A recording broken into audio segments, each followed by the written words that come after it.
भजन। भजन शब्द से सीधे हमारा मन जाता है कि शायद माला के लिए कह रहे हैं। कहा जाए भजन करो तो आपका सीधे अर्थ भाव आएगा कि माला, लेकिन सही पूछो तो भजन का अर्थ माला नहीं है। भजन का अर्थ है आराध्य देव की परिचर्या में रहना, सेवा में। वो चाहे सुमिरन करते हुए शरीर से सेवा या मानसिक सेवा, अपने आचार्य की सेवा, अपने गुरुदेव की सेवा, अपने इष्ट की सेवा, इष्ट भाव से समाज की सेवा, वास्तविक भजन इसे कहते हैं। और जो अंदर अंदर नाम जब चलता है उसे सुमिरन कहते हैं। हनुमान जी महाराज जी ने दो बात कही, कहा हनुमंत विपत्ति प्रभु सोई, जब तो सुमिरन और भजन न होई। जब आपका सुमिरन नहीं हो रहा और भजन नहीं हो रहा, अगर नाम सुमिरन करना भजन से जोड़ा जाता तो दोष बार क्यों कहा सुमिरन और भजन। सुमिरन का मतलब है अंदर से भगवत चिंतन करना, और भजन का मतलब है अंतर और बाह्य दोनों से आराध्य देव की सेवा करना। संत सेवा, गुरुदेव सेवा, इष्ट सेवा, समाज सेवा, इसे भजन कहते हैं, ध्यान रखना।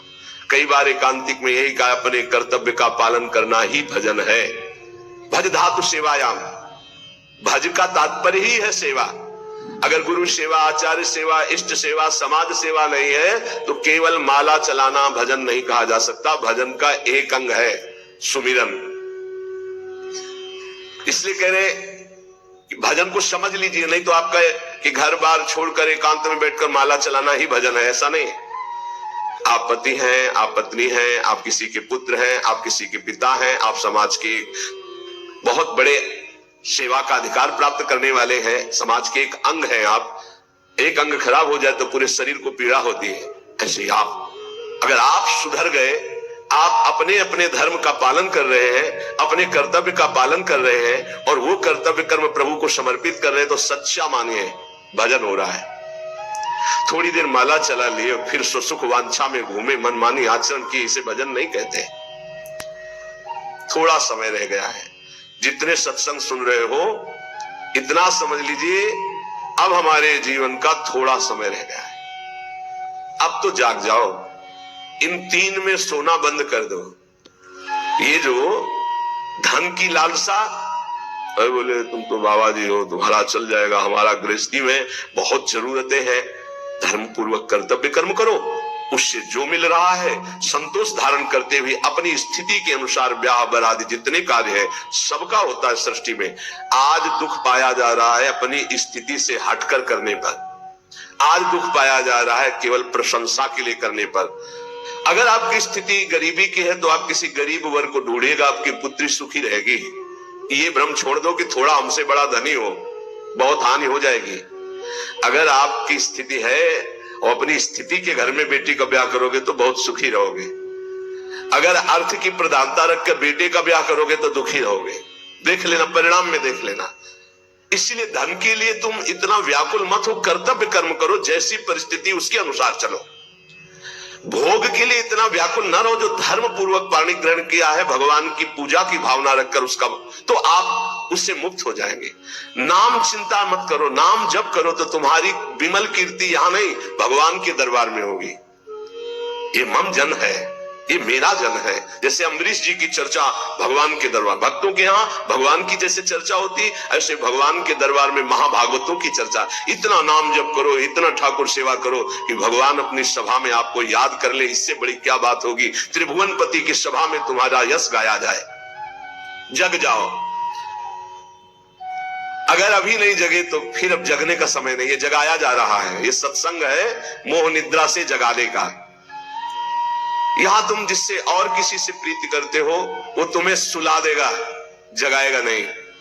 मोह भरे वचन बोल करके, मोह भरे कपट भरे वचनों को सुनने में बहुत अच्छा लगता है, लेकिन जब अध्यात्म और सत्य के वचन तो ऐसे लगते हैं बहुत कड़वे। मुंह मीठा भीतर कपट, पर्दा रहे है बास। मुंह में मीठा बोल रहे, हृदय में कपट है, वहीं पर्दा लगाए भगवान बैठे वहीं देख रहे। जो सतमार्ग के पथिक है उनकी जबान में भले तुम्हें कड़वाहट लगे, लेकिन हृदय बहुत मीठा है और बेपर्द होकर भगवान वहां से बोल रहे, पकड़ पाओ तो पकड़ लो। अगर भगवान का पार्षद कोई संत जो विशुद्ध स्थिति में है, उसके वचन क्या करते हो, गोला का काम करते हैं। बोले ऐसा ज्ञान का गोला माला कि काम क्रोध लोभ मोह मद मत्सर सब मर गए और दिव्य प्रकाश हो गया हृदय में।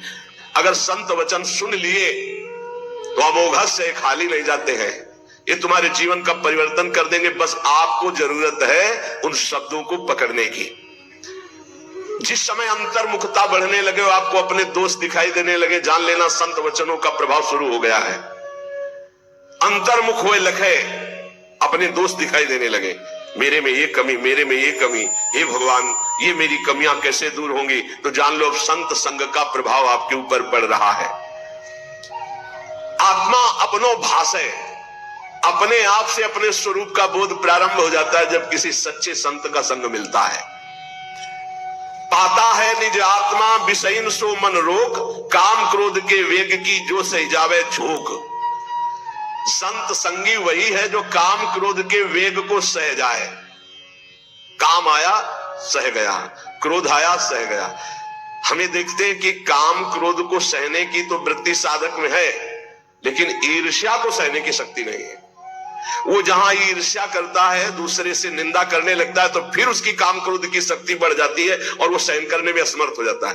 अहम मैं जितेंद्रीय हूं और ईर्ष्या दूसरे की उन्नति देखकर डा होना, जलन होना, जहां आया तो फिर वो वही परास्त हो गया जहां जीत रहा था। इसको पकड़ना। गुरु कृपा से काम और क्रोध पर विजय प्राप्त करने की योग्यता साधक में आ जाती है। बहुत शीतल हृदय होने लगता है, क्या कुछ नहीं। और जहां उसके अंदर ये अहम आया और दूसरों को देखकर जलन होने लगी, अपने में अहम आने लगा, वही उसकी सामर्थ्य घट गई और वो उसी विषय के लिए रोने लगा। काम क्रोध आदि उसको परास्त करने लगे। समझना, इस बात में आध्यात्मिक चर्चा है जिससे आपको परम पद मिल जाएगा। आप अगर गुरु शरणागत है तो काम क्रोध आपके अंदर स्फुरित होंगे, परास्त नहीं कर सकते। चिंगारी की तरह स्फुरित होंगे, ज्वाला की तरह नहीं। पक्का समझ लो। दो बातें हैं यदि तुम काम क्रोध से परास्त हो जाते हो। पहला, आप गुरु आज्ञा का उल्लंघन करके कोई गंदी बात देख रहे हो, कोई गंदी बात कर रहे हो, कोई गंदी बात करने वाले लोगों का संग कर रहे हो।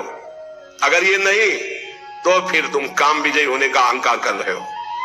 अन्यथा स्फुरणा होती है और शांत हो जाती है। उसी मार्ग से चले हुए अनुभव की ये बात है। हम किसी की दूसरी तर्क वाली बात नहीं मान सकते, छाती की बात मानते। ऐसे स्फुरण होता है और शांत हो जाता है, क्योंकि उसके लिए कोई चारा नहीं है। धीरे धीरे स्फुरण भी बहुत कम होने लगता है।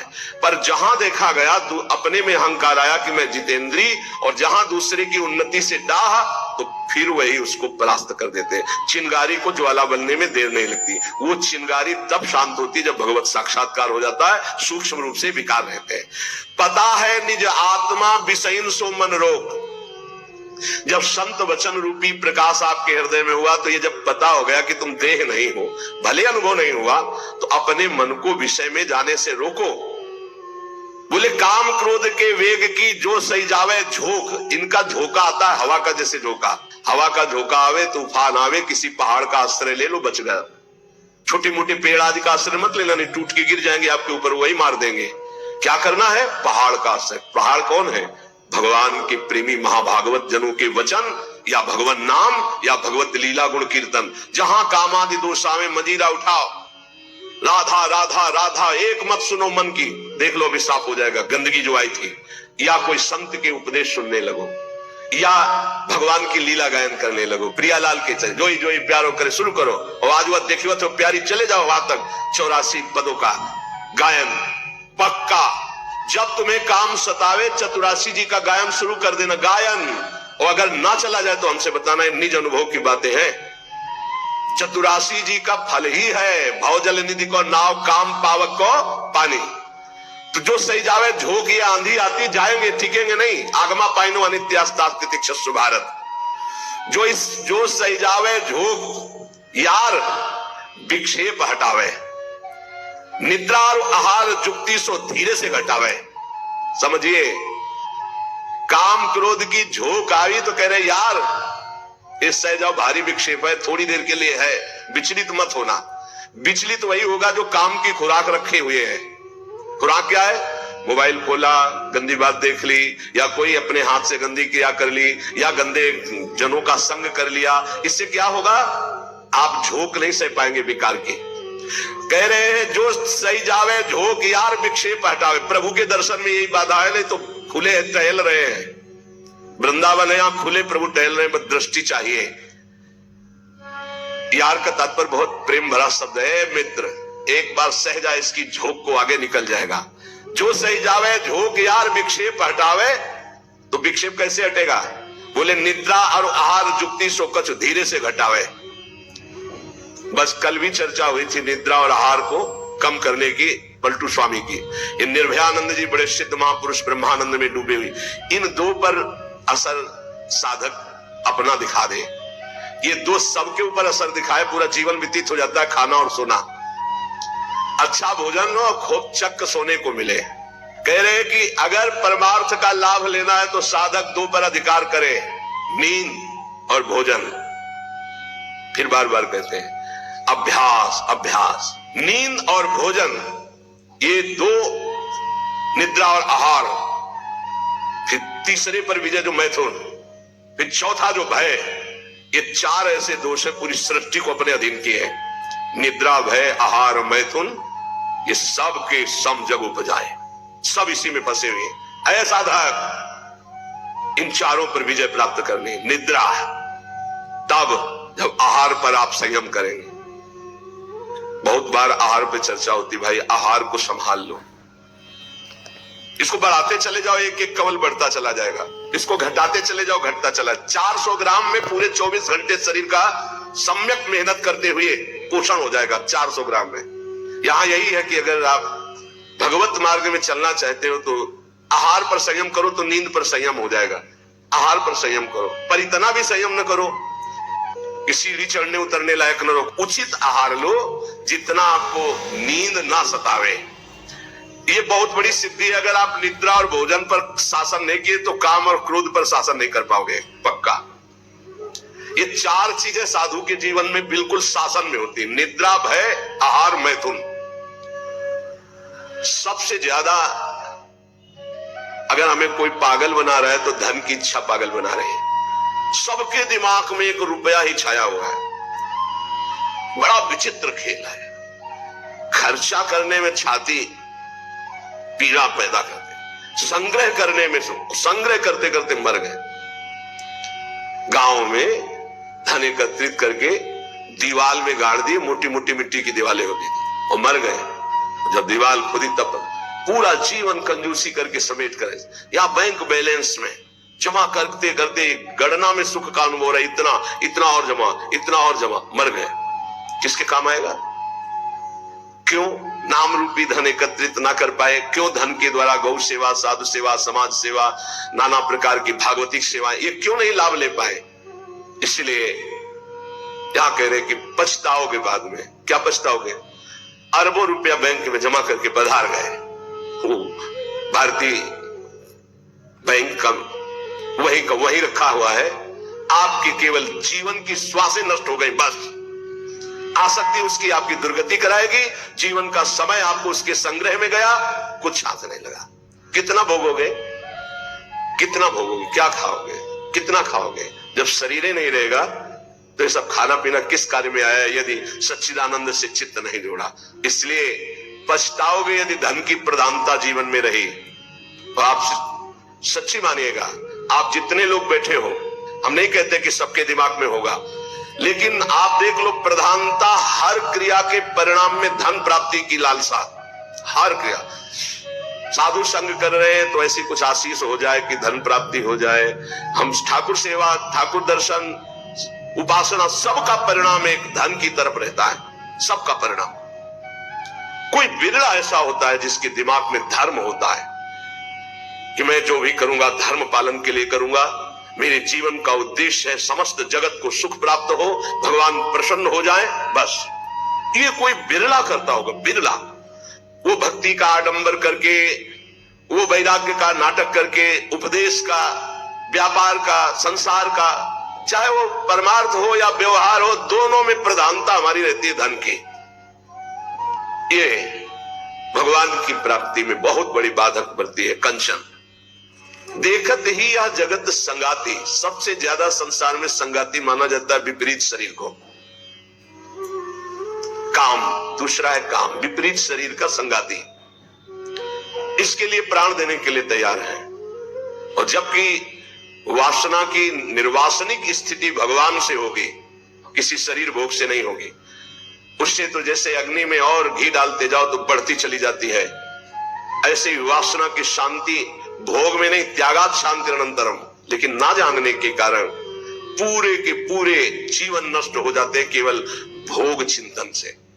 बहुत आश्चर्य की बात है, यदि इसे भजन के बल से, भगवत कृपा बल से, गुरु कृपा बल से इसे संभाला ना गया तो मिले भले कुछ ना, पूरे जीवन इसी का संकल्प बनता रहता है, चिंतन होता रहता है। ये ठग है जो हमारे जीवन को नष्ट कर देते हैं।